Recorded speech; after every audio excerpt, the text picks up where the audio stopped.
January 17th, 1950, a seemingly ordinary night in Boston.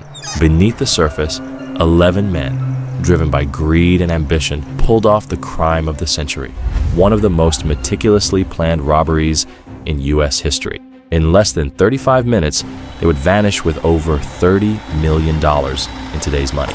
This is the story of a heist that shook the nation, a story that inspired one of the most successful movies in Hollywood, an operation that would later crash down, all because of a single man with a grudge. This is the story of the Great Brink's robbery, the real Ocean's 11.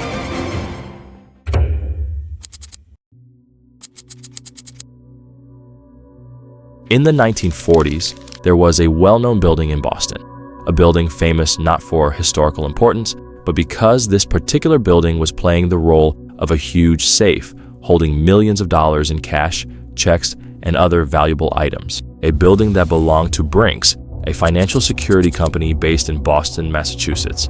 At the time, the Brink's building was considered to be one of the most secure buildings in the whole country, an unbreakable safe no one dared to challenge. However, someone wasn't quite convinced. Anthony Pino, a career criminal known for his petty thefts in the North End of Boston, started to flirt with the idea of breaking into Brink's. In 1947, after months of gathering intel about the building, he realized he wouldn't be able to get the job done on his own. He needed a team, but not any team. He turned to Joseph McGinnis, a legend in Boston's underworld, a man who commanded respect and knew the city's dark corners like the back of his hand. They needed muscle, so they brought in Joseph Specs O'Keefe and Stanley Gusciora, tough guys who could intimidate anyone. Vincent Costa, Pino's brother-in-law, serving as the lookout. John Banfield, a trusted man of McGinnis, would be the getaway driver. To round out their team, they recruited James Ignatius Fierdy, a master of armed robbery, with the addition of Adolph Maffei, Michael Vincent Keegan, Thomas Francis Richardson, and Henry Baker. 11 men, each with their own skills and motivations, united by a shared hunger for a fortune that seemed impossible to obtain. Once the task of assembling the crew was complete, Pino needed a plan. He knew that this could take months to figure out, but he and the team had all the time in the world. The crew's plan needed to be perfect, a quick in and out with no evidence behind. But a perfect plan must involve carefully executed steps, from observation all the way to reliable alibis. The months leading up to the robbery were a blur of careful planning. Pino studied the schedules, the shipments, the daily routine, even the way the lights flickered on and off. His biggest challenge? The money was on the second floor, guarded by 5 locked doors. But Pino had a plan. He and his crew broke into the building after hours, stealing 1 locked cylinder at a time. They used these stolen cylinders to make keys, then carefully replaced the originals, leaving no trace of their intrusion. They even stole a green 1949 Ford Stake body truck, serving as their escape vehicle. They spent November and December perfecting their getaway route, practicing until every turn and stop was ingrained in their minds. They even designed their disguises: navy pea coats, gloves, chauffeurs' caps, and rubber Halloween masks that completely hid their faces. They made several attempts, getting close, but always pulling back, waiting for the perfect moment. Finally, on January 17, 1950, they were ready. The crew met in Roxbury, loaded into the truck, and drove towards their target. Inside the Brink's depot, the crew moved with precision. They forced the employees to the ground, tied their hands, and taped their mouths shut. In just 35 minutes, they had emptied the vault, filling bags with $1.5 million in cash. They vanished into the night, following their carefully planned escape route. Costa fled in a stolen sedan. Geoghegan established his alibi. Pino and Fierty quickly disappeared to create their own, and Banfield disposed of the truck, leaving no trace of their crime. They had pulled off the perfect heist, or so they thought. The federal statute of limitations was just 3 years, but the state statute was 6. If they could just outlast that 6-year window, the money would be theirs, and they could never be brought to justice. The clock was ticking. The sirens went off, and within minutes of the robbery, police officers and FBI special agents descended upon the Brink's building. But they were met with a chilling silence. The terrified employees couldn't offer any useful information. They said the robbers were professionals. Their movements were studied and almost robotic. They spoke very little, only leaving behind a mask, tape, and one discarded hat. However, one employee did mention 4 guns, providing a serial number for one. The authorities had a starting point. 2 weeks later, a group of boys playing near the Mystic River found one of the stolen guns, rusted and useless. The next day, another gun was found by a police officer, which also turned out useless due to its terrible condition. They began interviewing potential leads, along with past and present Brink's employees. Brink's even offered a $100,000 reward for information. Finally, people started talking. One witness described a green Ford truck with a canvas top parked near the Brink's building the day of the heist. After a month of research, truck parts were discovered at a dump in Stoughton, Massachusetts, confirming the truck's identity. But the location only pointed to 2 men on the authorities' radar, O'Keefe and Gusciora. When questioned, they claimed they had gone out drinking in Boston around 7 p.m. With no concrete evidence, the authorities had to let them go. But starting June the same year, things started to go south for Pino and his crew. For Pino's crew, robbing the Brink's building was extremely hard to pull off. But what was even harder was staying off the radar for the entire 6 years. There were 2 crew members who simply couldn't resist their criminal urges. O'Keefe and Gusciora kept going on what they'd call road trips, which was code for burglaries. On one of their road trips in Pennsylvania, the 2 ended up getting caught and arrested. O'Keefe was sentenced to 3 years, and Gusciora was facing 5 to 20 years in prison. While they served their time, the FBI started noticing a bizarre pattern. The 2 weren't writing back to their families. However, they were writing to a group of men back in Boston, asking them to support their legal defense fund. This group included Pino, McGinnis, Mappy, and Baker. The same group, questioned the following weeks of the robbery, are now writing to each other several months later. Authorities knew something was off. They immediately brought back the group for further questioning. Pino claimed he had been at home until about 7 p.m. before heading to a nearby liquor store owned by none other than Joseph McGinnis, a story confirmed by a Boston police officer who was present at the store.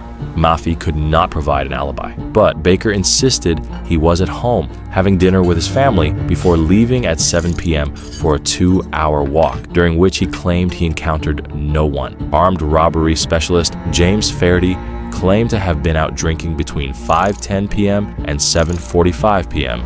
John Banfield said he had been drunk since New Year's Eve, yet an ex-girlfriend reported seeing him stone cold sober on the night of the heist. If you haven't noticed, there's a clear pattern. Around 7 p.m., each suspect had independently decided to change locations, making their whereabouts murky during the critical window of 7:10 p.m. to 7:27 p.m., the exact time of the heist. In prison, O'Keefe and Gusciora remained calm, revealing nothing to anyone. On November 25th, 1952, a federal grand jury convened to examine the case, as the federal statute of limitations was rapidly approaching its end. Authorities hoped this grand jury would elicit information from witnesses or the suspects themselves, but the jury had nothing of concrete to work with. By January 1953, 3 years after the heist, the jury concluded there wasn't enough evidence to arrest anyone. Pino's crew were safe, but they still had 3 more years to go.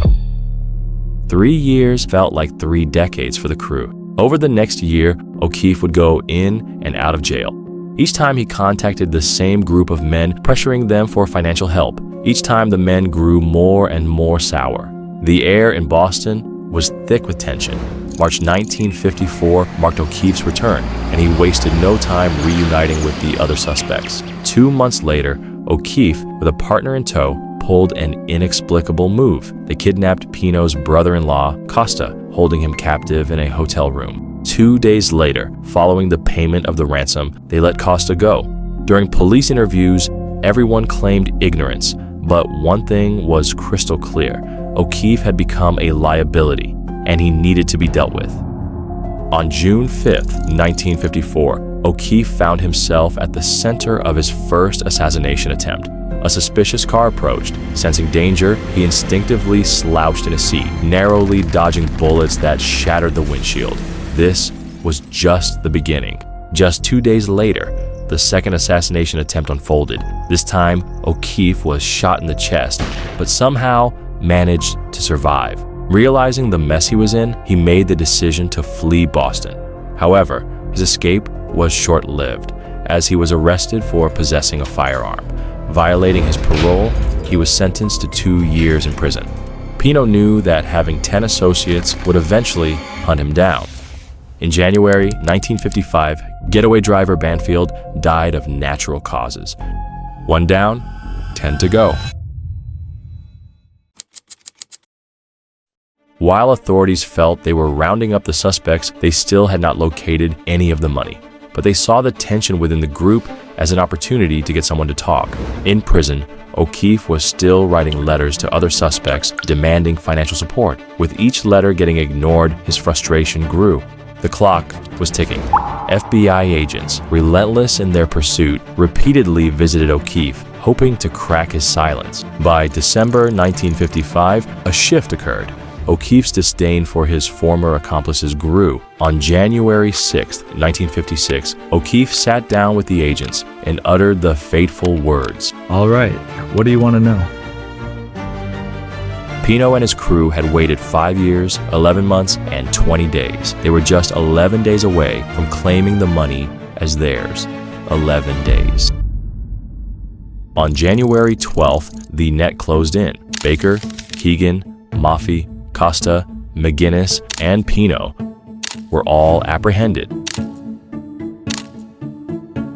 The following day, a Suffolk County grand jury issued indictments for the entire crew, using O'Keefe as their star witness. Faherty and Richardson fled, becoming fugitives on the FBI's most wanted list. But their escape was short-lived. They were caught hiding in a Dorchester apartment.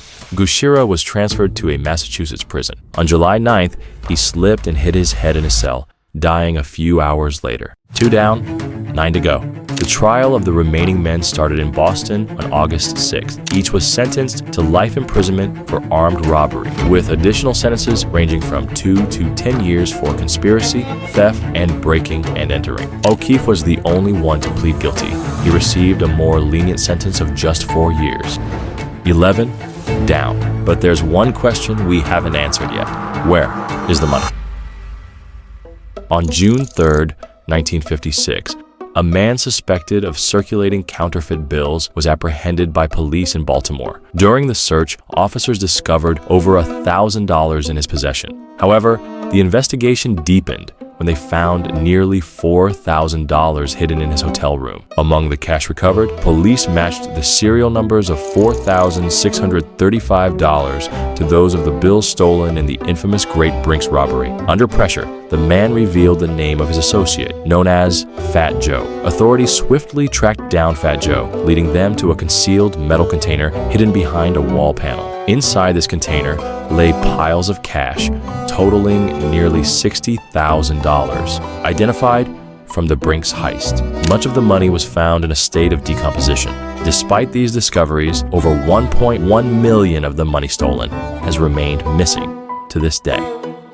Subscribe, and we'll see you on the next one.